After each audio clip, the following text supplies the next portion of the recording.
it's good.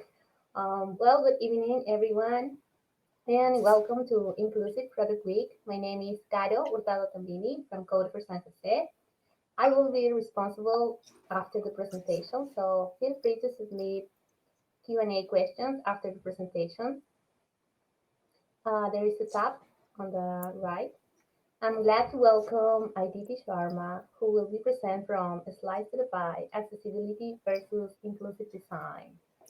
Aditi Sharma is a design thinking champion with a passion for user-centered practices aiming to drive inclusivity, sustainability, and innovation. Currently, as Vice President for Digital Experience Design at JP Morgan and Chase, she's leading the payment operations design team building accessible banking experience for large corporate clients like Google, Amazon, and Netflix across the globe. She is also serving as a lecturer at Pratt Institute, facilitating one of the top 10 UX UI design programs in the US. In her previous role at Accenture Interactive, she has helped at oh sorry. um, okay. She is facilitating one of the top 10 UX UI design programs in the US. In her previous role at Accenture Interactive, she has helped set up design programs for clients such as Walmart, DuPont, Exxon, and Carrier, to name a few. For her relentless work in the field of technology and design, Aditi was recognized as inspirational woman in this team by the Authority magazine. So welcome and thank you. Thank you so much, Carolina. Without any further ado, let me go ahead and share my screen. I'm really excited to be here.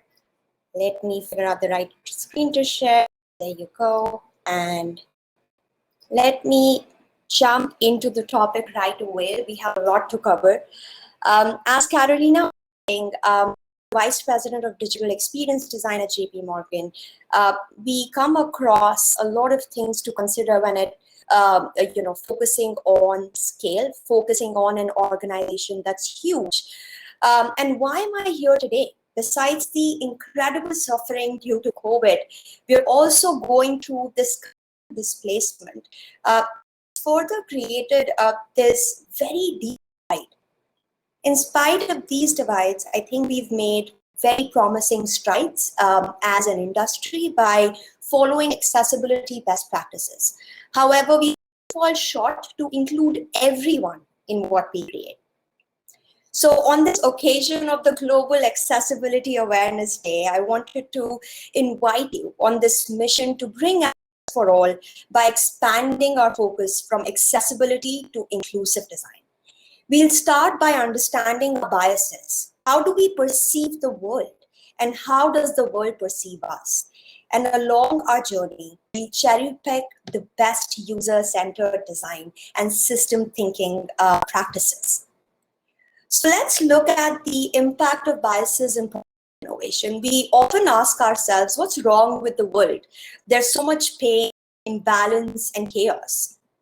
And most of these times, there are common themes. And these themes are something that accessibility alone cannot resolve. The first of these themes is exclusion. All the women attending the conference today, did you know that the car you're driving hasn't been tested with a dummy that resembles you? There's no female crash dummy that represents us correctly. In 2019, the University of Virginia reported that when all variables matched, women are 73% more likely to be seriously injured in frontal car accidents. Now, the second thing, discrimination. The advancement of machine learning algorithms have made categories even more difficult for users to crack. Asking someone to decipher distorted text may mean that a vision impaired user will be unable to complete that task altogether. In fact, the range of those impairments might be even more diverse. So it's concerning for me to think that the answer to safeguarding us against the attack machines really relies on a perfect user input that determines our humanness. We also hear sad stories about exploitation of individuals by technology. One such story is Raw, which became one of the first in fintech to disrupt the industry by making investing more accessible. It caters to the gambling instinct of investors, and I work in finance. Should finance be gamified? The effects of exclusion can also scale to communities. Attributes like safety, friendly neighbors, affordable housing, and peace of mind that were valued in every community now face competition from Airbnb. Because of the lack of regulation and bad actors like commercial landlords, communities are now matched up against terms like crime, house parties, and dangerous strangers. And lastly, the impact of perverse incentives may completely change the course of history. In 2016 US elections, the very roots of the electoral system were destabilized. Since the surge of the pandemic, health experts in US have struggled to hold back the tide of false information about the coronavirus. When will social media companies expand their this focus from traditional abusive behavior to more insidious forms of misuse that attempt to manipulate civic discourse? So we must ask ourselves, do I feel safe in being my authentic self? How can I check my biases? How can I balance the way that I exclude someone else? How can I reduce all of that? How can I protect the citizens of the world from perverse incentives? A lot of us who joined this conference today, I'm sure, are not only interested in accessibility, but also want to look at inclusive design and ethics. So the first thing that we need to do is to recognize our biases. Let's take an inside-out approach. Welcome to the Circles of Influence, a design framework I developed to really understand how to perceive the world.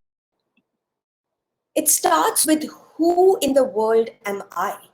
You, your thoughts, your self-discovery, and self-mastery.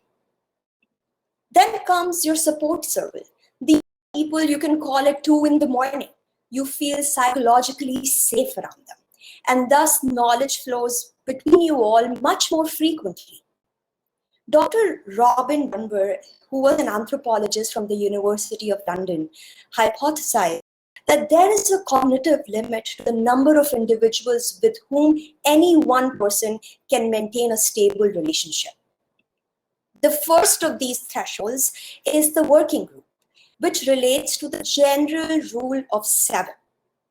As Dunbar would describe, 7 is an ideal size for a design or a tech pod. Groups below the size can function effectively, but risk not having enough manpower to deliver a result that everyone's happy with, or having sufficient viewpoints to avoid groupthink. Dunbar then found that 150 is the maximum number of people that a single person could keep up with socially at any given time. This is called exclusive number, a concept that was also popularized by Malcolm Gladwell's The Tipping Point. After the Dunbar number are familiar strangers. Like I'll be a familiar stranger for those of you watching me for the first time at this keynote. The percentage of familiar strangers in your vicinity increases your willingness to take risks. Beyond it are people you don't recognize. You can't usually empathize with them unless you do ethnographic research or they benefit from compassion for a charitable cause. As you may imagine, the forces of trust and influence are greatest towards the center, across your circles of support and working group. But as people move farther away, these forces drop off quickly unless you put the brute force of research and compassion with inclusive design. So this is how you perceive the world. Now let's flip this approach. Outside in. Let's try and empathize with how the world perceives you. This is your first impression of a stranger or a familiar stranger. Humans build mental schemas of people by decoding their race, gender, age, sexual orientation, gender identity, social class, or physical limitations.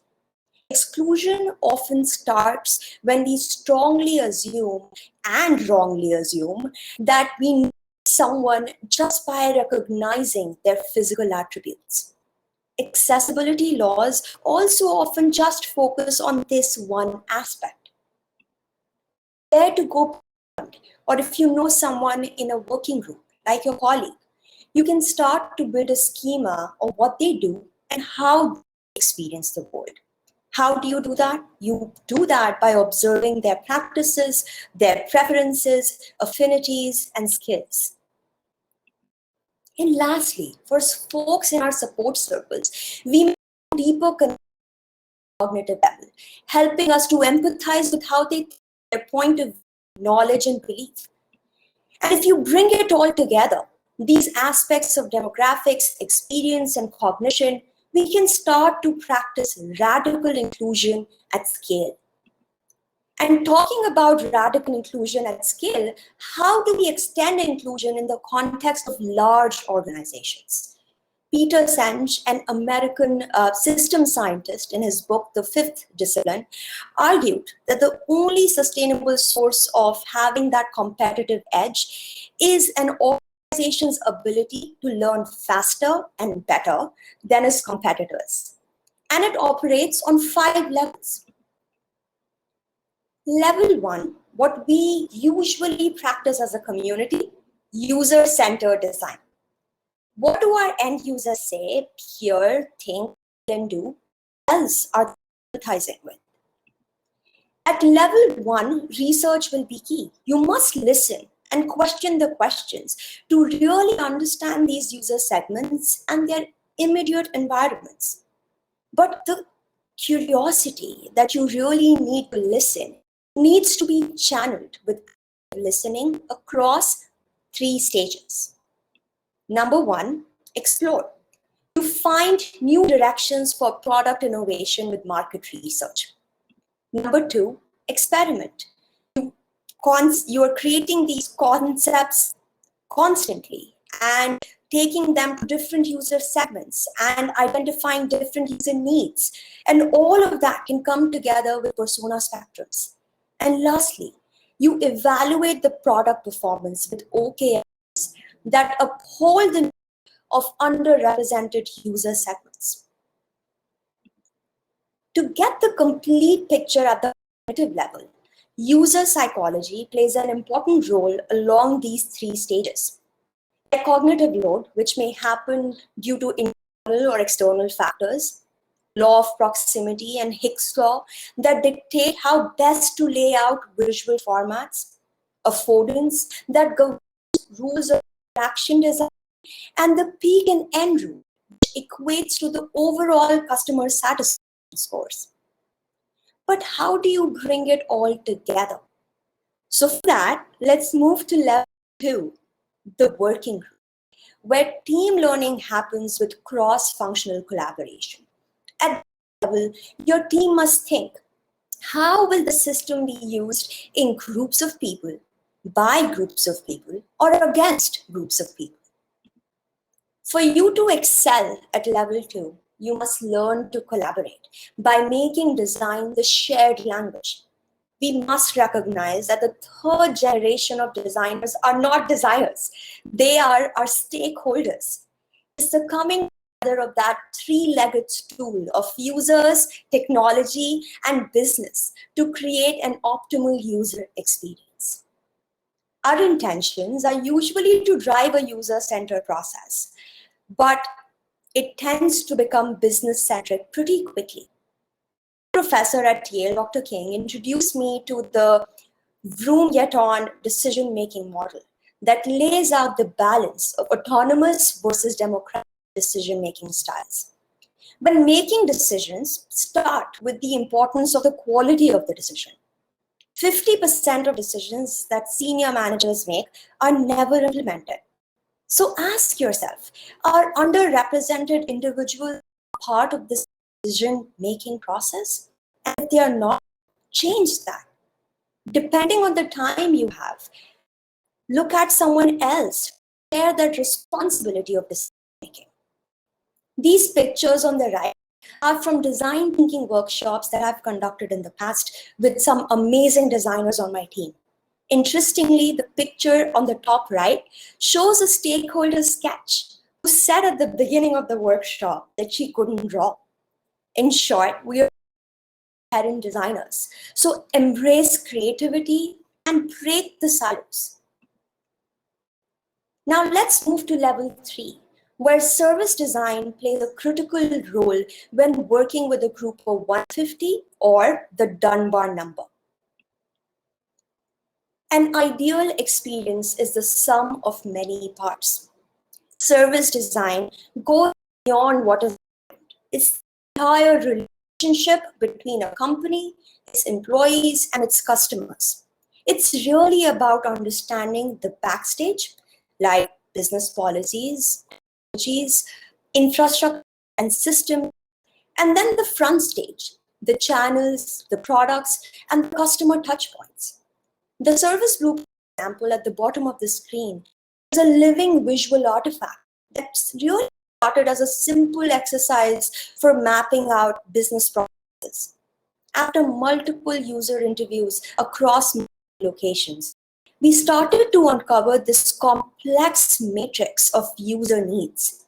We realized that to uphold ethics and to really safeguard user interests, we had to respect different behavioral, attentional, and motivational triggers. Now you'll ask me, what are these triggers? A behavioral trigger operates on two systems. System 1 is your alligator brain. It's unconscious, it's fast, it's emotional, and it's habitual. System 2 is the judge brain. It's conscious, it's slow, it's rational, and it's effortful. More often than not, our gator brain is the first responder and our judge brain is the second guesser. So it's really critical that we safeguard user interests when us human beings are so impulsive. The second type is the attentional trigger, or in other words, moments of truth. You must understand when your customers are most likely to think about using your product and how to connect with what's going on around them.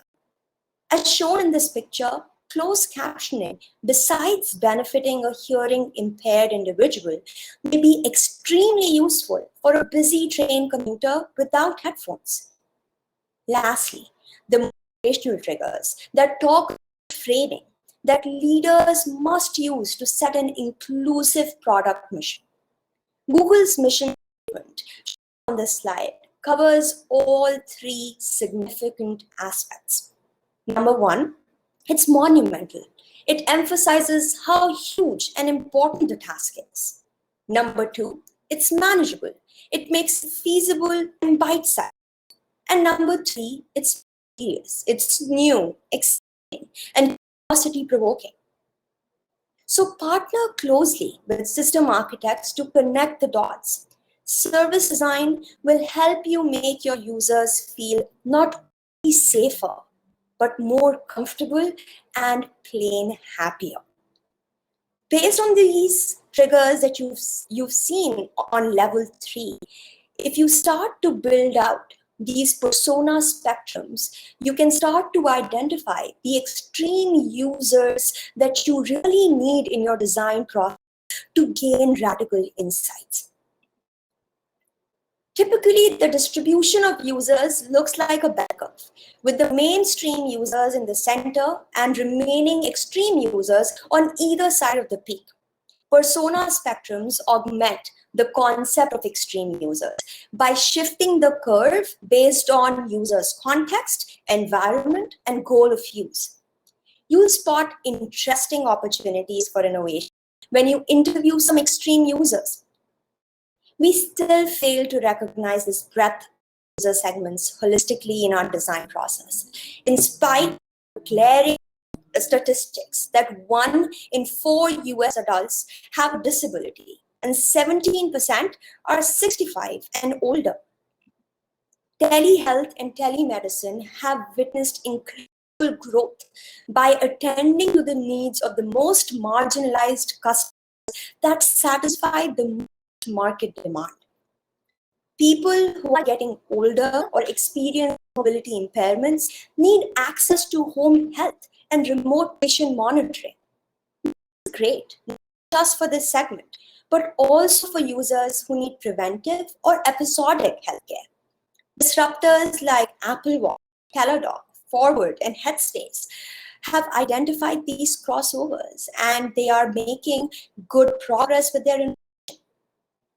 In short, inclusive design has the potential to drive business success and social impact by all of. Externalities are a side effect of user-centered design, and it often leads to overlooking the impact on non-users and the wider society. So at level 5, inclusive design comes full circle with a systems thinking approach that focuses on harm reduction by understanding how our products may be misused, disused, or abused by strangers. So let's look at how this lean and inclusive system thinking approach really works. A systems thinking approach replaces reduction with expansionism and analysis with synthesis. Common iterative design frameworks that we all use make a myopic approach with traditional user-centered processes. But when the think, make, and learn cycle begins with the discovery of the value proposition both at the front stage and backstage process, we can start to scale this creative process with systems thinking. The hypothesis must be validated with users across multiple spectrums of permanent or temporary disabilities to inform that cycle. Taking a set-based approach by diverging with low fidelity concepts at first and then converging into higher fidelity prototypes. And in the end, measuring performance with OKRs that impact both the individual customer and the society. Overall, this lean systems thinking approach will allow you to innovate and scale with inclusive design. So let's up with some key takeaways. I know I'm pretty close to the time here. So I'll give you 5 key takeaways. The number 1 key takeaway is look for cases of inclusion to at the start to extend accessibility beyond. Number 2, think inclusively and uphold ethics by safeguarding the society from unintended consequences. Number 3, expand the scope of design thinking from users to systems and co-create the future third generation of designers. Yes, your stakeholders. Number 4, as an inclusive designer, recognize that exclusion can happen to anyone based on their context. There is no user. Lastly, accessibility and inclusive design must complement each other. Remember, an accessible app may not always be inclusive, but inclusive app will always be accessible. In conclusion, I just say that as a community, we are culture creators. So ask yourself, which people, contexts, and intentions am I excluding? And create something that translates into a new behavior with the ability to change the course of history. So we have a lot of responsibility. But at the same time, truly wish that you can celebrate diversity both within you and outside you. Please find me on LinkedIn and stay in touch. Thank you for listening to me.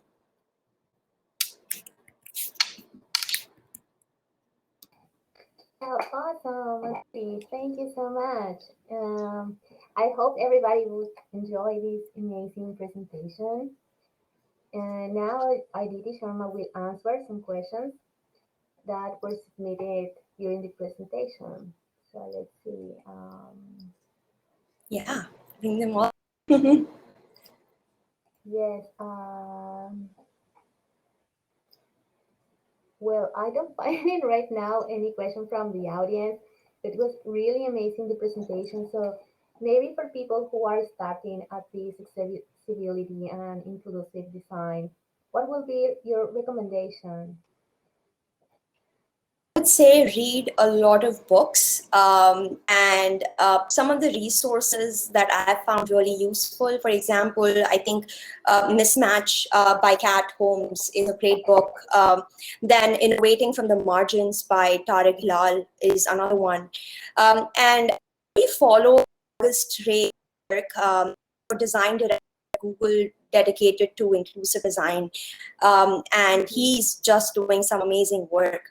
And if you're really interested to watch some videos, you can always go to Google's iOS accessibility section, which really has some good videos like, machine learning for accessibility. So there's a lot of resources out there. Recently, with Google I/O events and the Apple announcements around accessibility features, it's such a promising time for inclusive design. So there's so much to learn around us. Awesome. Thank you. Thank you so much, Aditi. Certainly, we're going to reach out that kind of books and all the websites you are suggesting. Also, as people who are recently start to be accessible or inclusive design, do you think there is like classes for that, a point to start, and a point for you saying, hey, yeah, I'm going in the right way, or no? Um, I know that we tend to believe that we learn a lot when we go and join a class. And me myself, having done a lot of lectures at Pratt and like I can tell you that a lot of learning really happens by observing people around us. It's really about understanding the factors for exclusion and really saying that every decision that I'm going to take from here on as an individual, as a group of, or if you are a Dunbar number at 150, whatever stage that you're in, you really have to come together and put those Mhm. factors for exclusion at the very start of your process, because there's a typical user. You can't go and say that, hey, some user who has optimal conditions at all times will be able to only access my solution. It has to go beyond that. It needs to look at environmental factors, social factors, economic factors. Me recently having done Yeah. these relief efforts with India due to COVID, I can tell you that I've seen much exclusion that's happened, not because people have money to purchase those resources. There's no resources on the ground whatsoever. So start to Mm. develop this appreciation uh, designer, and innately a team of developers, designers, we are so creative in our team, and we good observers as well, Yeah. that gain a lot of insight from things that are happening around us. I would just start there. Do a diary study. Do it yourself. Just do a diary and capture things that are happening around you. Awesome. Yeah, that's really powerful. Just taking notes sometimes help you to review and stay on the loop. Thank you. Exactly. Yeah, just one more question, please, because you shared a really interesting experience. What is your last experience where you apply this accessibility and inclusive design that you feel really reward for you? Would Um, you like to I was just saying, right? Like more recently, I'll tell you. So I'll give you an example from my work. This is like years ago when I was working with the Ministry of Rural Development in India. And I remember getting this very interesting project, of working with these volunteers on the ground, in rural remote areas of India. And Mhm. when we did that, one of the biggest barriers was, of course, the language. And then creating an application that would empower these volunteers to go on the ground, meet with these residents of these remote villages, and capture grievances that were not working for them. So, how do you create an Mhm. application that really caters someone who may not know how to read or write, but is in fact someone who is really smart and who's doing all Mhm. things to help the community. So we started to work, and I'm talking about 7, 8 years ago, and we started to look at different reasons of exclusion beyond uh, literacy, right? Started to look at Mm, how we create this tool application that we could mhm. with this small subset of users. And because of that, we were recognized by the government of India, which was a huge thing for us. Oh wow, amazing. Yeah, thank you. Thank you so much. Um, well, I guess we are almost ending the session. So Okay. yeah, thank you again, Aditi, for answering the questions and for the great presentation. You really inspire us, and it was a pleasure to have you with us. So do you It conclude was an anything? honor. Oh, Yeah. no, no, thank you. Thank you so much. Really glad for you. I'm so happy. Thank you. Thank Yeah. you so much, Carlina. Thank you everyone who joined the session. Please keep in touch. Reach out with questions. Okay. Sure, sure. So, well, we conclude Yeah. the session. Thank you all for attending. We hope you have fun learning and enjoy this presentation. You could continue and be in touch with us on Slack also. Our Slack channel is based on the reception. So, yeah. Thank you. Bye bye. Goodbye.